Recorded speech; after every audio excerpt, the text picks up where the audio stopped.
Hello, welcome to a conversation between myself, Malcolm Saunders, owner of Lightseller, and Yara Willard, the director of Wild Rose College, as well as owner formulator of Harmonic Arts.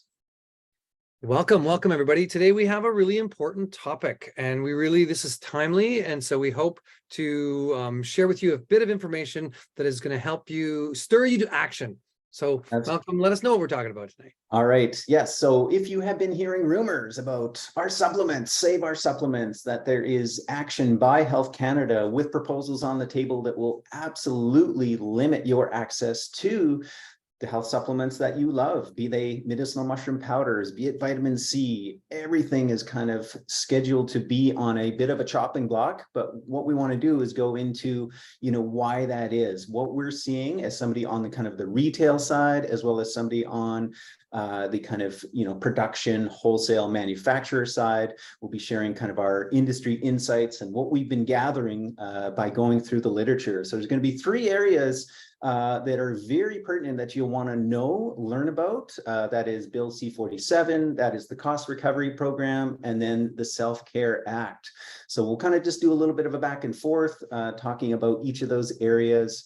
And we'll have kind of suggestions, actions, lots of links for you to dive into this information yourself. Some of them extremely time sensitive. We'll also kind of share timelines of what is already in place, how the industry is being affected, even just with the mention of what is coming down the board. And then most importantly, what you can do as an individual to try and stop and reverse this. So Yara, let's maybe start with, what from your experience as a manufacturer, what you have to deal with currently, with Health Canada and what we call NHPs, natural health products.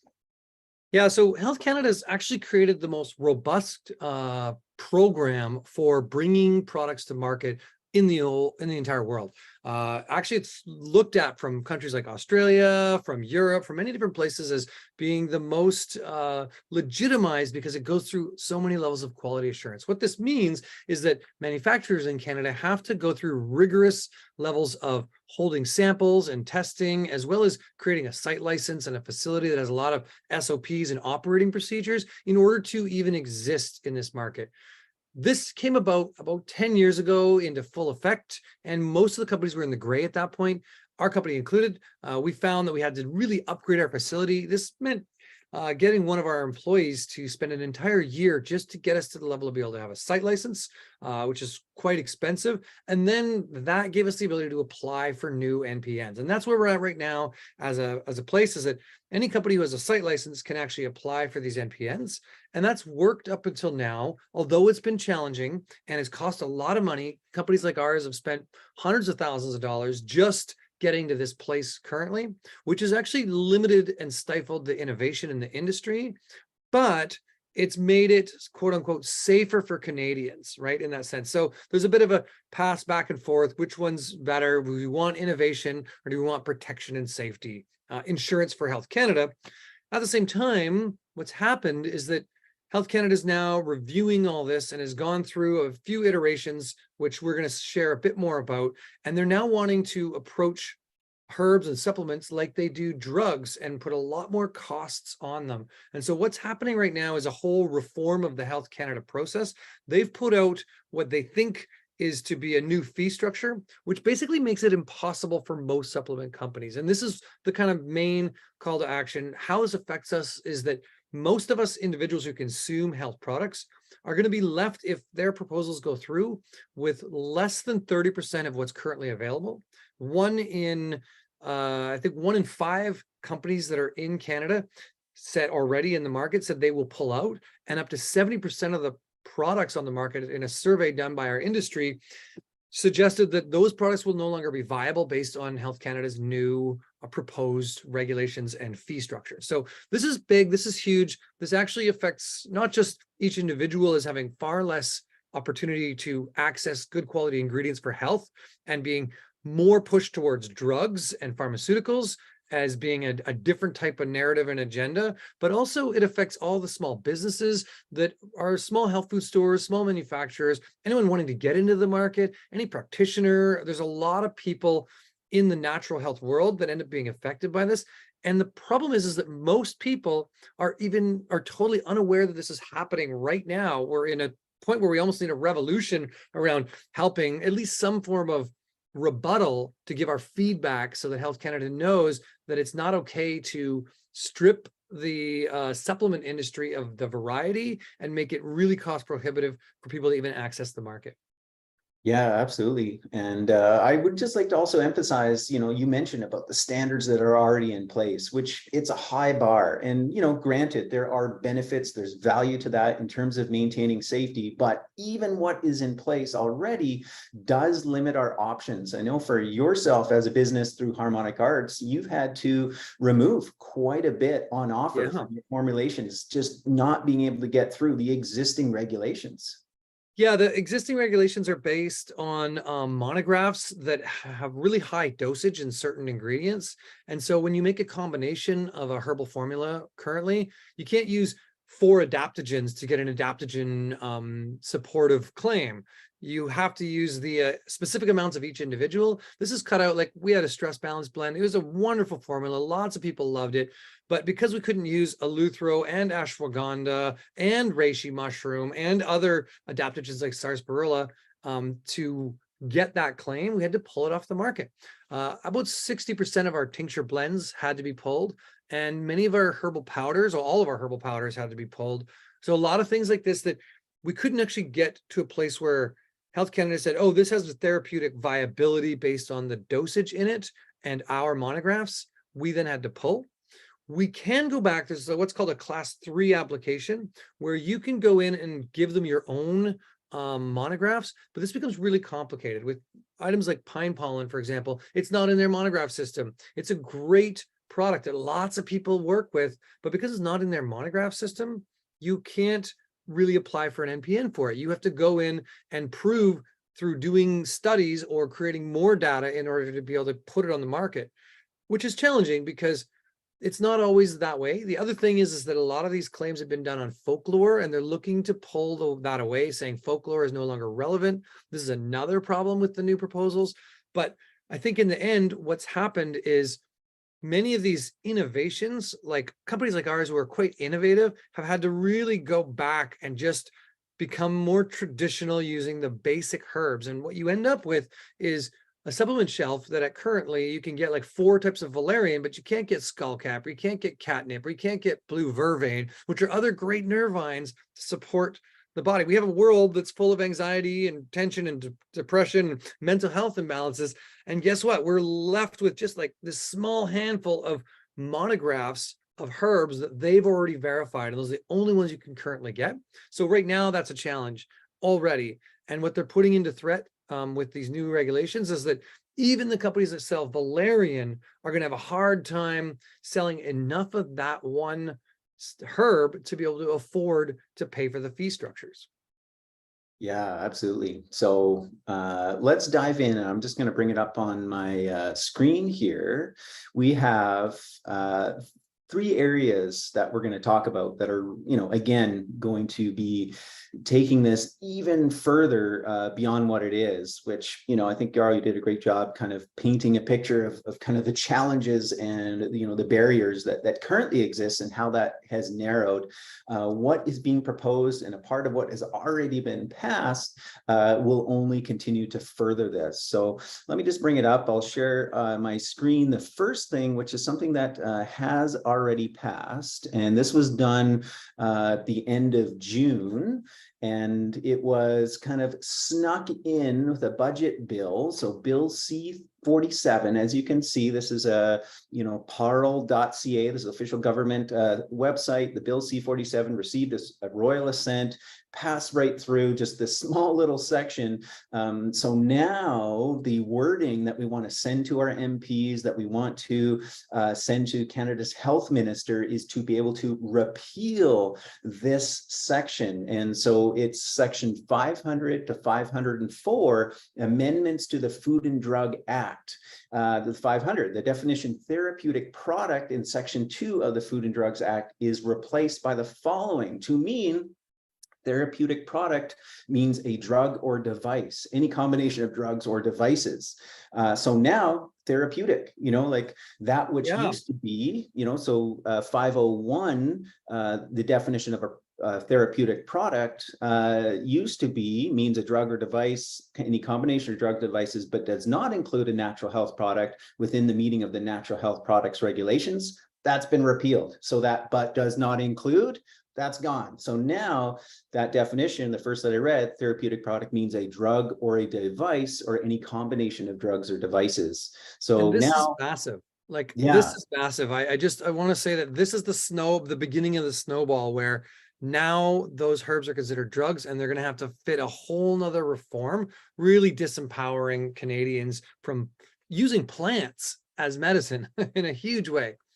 yeah. So that was kind of laying the groundwork for everything else to come about. So that was Bill C-47, and the requested action is for you to contact your MPs, contact the health minister, Jean-Yves Duclos. I'm not pronouncing his name correctly, but we'll have those links for you to send that and say this needs to be repealed, because that has now laid the foundation for the other two components, which are the self-care framework, which basically aims to harmonize how the natural health industry is regulated to exactly the same as the pharmaceutical industry, which does have much higher vigorous standards because it's a much higher risk of category. We're talking about dealing with new and novel drugs, right, that have never been used or tested, or they've just been created, and they have to go through a much different process than herbs. Rightly so. It's totally different in terms of their risk profile.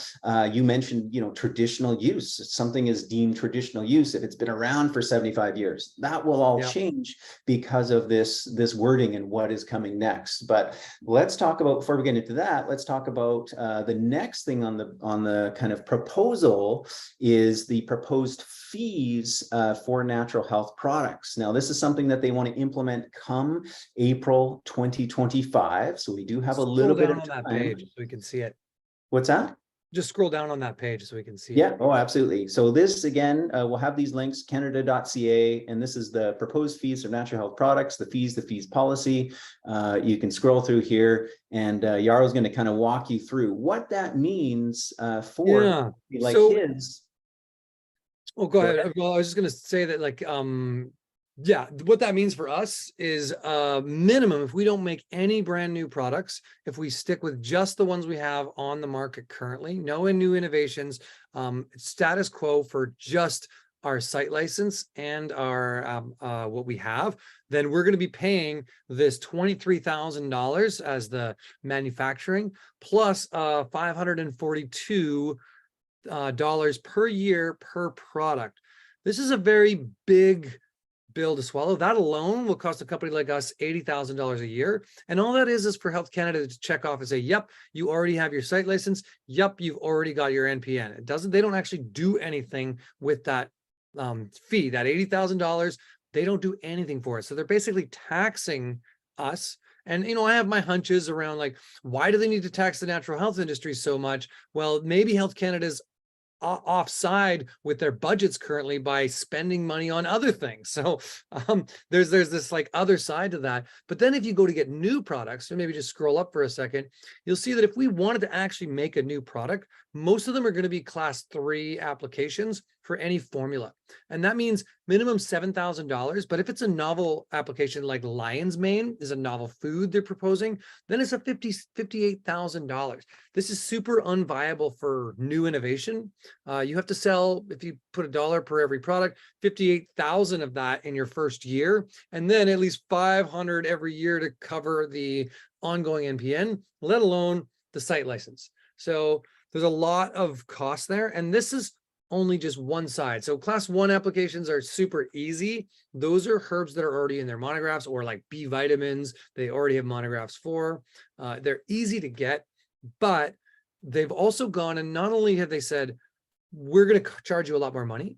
In most cases, they've made the with the existing level of performances, they've increased to new performance standards, which mean taking longer to even approve. So say we go get a class 3 novel application, we spend $58,000 to get that application. This is what their proposal is.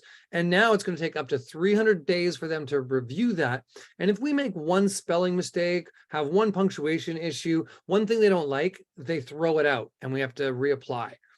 This has been the challenge we've already faced with Health Canada, is that they will throw things out for the most obscure reasons, and then you have 24 hours to rebuttal it, or it's gone and you got to reapply for it. And so it's been really challenging for companies. This industry, just to have products on health food store shelves, have spent hundreds of millions of dollars over the last like 10 years. It's insane how much has already been spent on outside consultants to meet this structure, and whole new companies have been built just to deal with the legal ramifications and the logistics of it. This is one side of what they're proposing, and the other one is the plain labeling, which is a much bigger thing again, because where the plain labeling comes in is that they want to put on a different form. They call it plain labeling, but what it is it's part of the self-care framework, that they want to change the way in which these products are labeled. And most of the claims that you used to be able to make, they're going to take that out. So you can't make the claims for a lot of your traditional use of plants and herbs and other things like that. They can only be based on scientific new data, new clinical studies, and new peer-reviewed studies, which for anything that's not your like top 20 herbs, very little money is being spent towards studying these plants. So that means none of those will be available for people to even work with or access. And the barrier to entry is really high. Plus, because of the new framework, they want to change the way in which they're labeled, which means every company has to go in and change their packaging. They're wanting to take up a lot more space, which means every like supplement that you might be buying right now, the capsules in a bottle, maybe you have 60 capsules in a small bottle. Well, the size of that bottle is going to have to double in order to cover the new labeling requirements. So they call it simplified or plain labeling, but really what they're doing is asking for much bigger labeling, meaning twice as much garbage in the packaging. So it's like reverse to what the environment needs, which is us to create less packaging. Now they're saying you need double the packaging. And in tinctures, for example, there's no way to fit it on a bottle. It's going to have to go into a box. Many things will have to go into blister packs with extra big packaging. So it's going to radically change that, which will cost industry quite a few more $1 million just to reform, and cost the environment twice as much waste in our health stream for natural products. This is the opposite of the direction we want to go. And hence why this call to action is now. It's because you have the opportunity to give them your feedback. So the government has put out this proposal. There's a whole setup on the government website here, and we'll put the links in here for you to give feedback on this. We really invite and ask, actually request, that you try to give your feedback on this form. It is time sensitive. By August 10th, is the last time. They've extended this form a little bit, but still not very many people have been filling this out. Most people are unaware of this happening, this radical reform that's actually going to massively affect our entire industry for generations to come, if not changed. We already have been dealing with something for the last 10 years that's been very challenging and maybe coveted by the World Health Organization and other governmental legislative bodies that want to put in their own process. But now with this reform, it's even more challenging. So please fill out this form by August 10th at the very least. That's the one kind of call to action we ask for you to just give your feedback. How does this affect you? How do you think this proposal, is this proposal good or bad? And obviously in our minds, this is bad. Our industry, the CHFA is the Canadian Health Food Association. They have put together a series of kind of documents here. You can go to this link, which is saveoursupplements.ca. They've built a whole series. There's an action plan. There's all about the regulations. You can learn more about this, lots of resources. They have a full downloadable kit of resources for stores, for individuals, for practitioners, for manufacturers. They have this is another call to action. Just scroll down a minute there, Malcolm, to the send to your MP. Oh yeah, I guess it's up here too. You can send a letter to your MP in 1 minute. It takes 1 minute to fill this out, to click that link, send it to your MP, and it's just to let them know. Now, this may not do a lot because a lot of the MPs some of them might not be informed about this, or they don't have as much current power. The better thing is to actually write your own individual letter, but this at least lets your voice be heard. And or to try and set up a meeting with your MP. If you're a practitioner or a manufacturer or a health food store, you have some way to actually access your MP, inform them of the concern around this. So this is one on this website too. You can click through and find a bunch of different resources in the Learn More section and in all these, in the resources section there. And there's a lot of news here. So please check this out. And then there's definitely people who have been spreading this whole education kit and digital assets and things to really learn more about are here, videos and all. There's also people like the NHPPA that Malcolm was going to share a little bit about that have been talking about this for a long time, ever since the beginning. So maybe Malcolm, if you could share a bit more about this website, that would be great. Yeah, totally. So this is Sean Buckley, the NHPPA. He's been on this since 2008, been really kind of ringing the alarm. So again, another great website to go to, give you a lot of resources, probably the best. There are some webinars that he's done. He speaks to both practitioners, to just consumers, as well as manufacturers, industry. So you can kind of click on the links that are most relevant. And I think one of the best things he has is his discussion paper. It's about 35 pages to really kind of go through the details, and that's on there. We'll have that in the link. And, as you were saying, if you go to Save Our Supplements and you just, the petitions are good, the electronic, mailing is one thing. But if you think about in your own life, right, if somebody just sends you some random like spam mail, right, just like, oh, it's an auto form, it's like, yeah, you're not really going to pay too much attention to it. Somebody sends you a text, okay, maybe to get, a phone call, a meeting in person, all those levels up, handwritten letter will help get your MP's attention, and also to the health minister as well. Another big thing here is, that survey that we mentioned, and I'll just come back to this right here. So this is consultation on the natural health products fee proposal only. Remember, there's three things that we talked about. So this cost recovery fee proposal, that is absolutely huge, and would love your to share your input on how it's going to kind of cripple the industry. And don't be fooled by, as you read through it, it's like, well, Health Canada has costs and we need to recover these costs. They're not adding any value. This is just layers of bureaucracy that are getting layered on, of over-regulation. We're already highly regulated. My argument, and I'm sure Yaro agrees, is like this is going above and beyond. This is going to stifle innovation. And any company that incurs these costs, they're going to have their own cost recovery, which means it's going to go directly to you as a consumer. Exactly. If they even are able to pay those fees. If I know several people are like, yeah, done, I'm out, companies out of the industry are like, no way, why would we sell to Canada, right? Like, especially bigger companies that have cool, innovative products from Europe or the States, they're leaving Canada over this. That's already been the case that we've seen already with the first, and hence why he's been on it since 2008. That's when the first NHPD was kind of put into proposal, coming into effect further on. I think 2013 or 2014, it actually fully came into policing effect. But the reality is that what we have right now is working. It doesn't need to be changed. It is stifling innovation to a degree, but there's very little likelihood that they're going to go backwards on that at this point. What we can do something about is this over-regulation and overtaxing of the industry.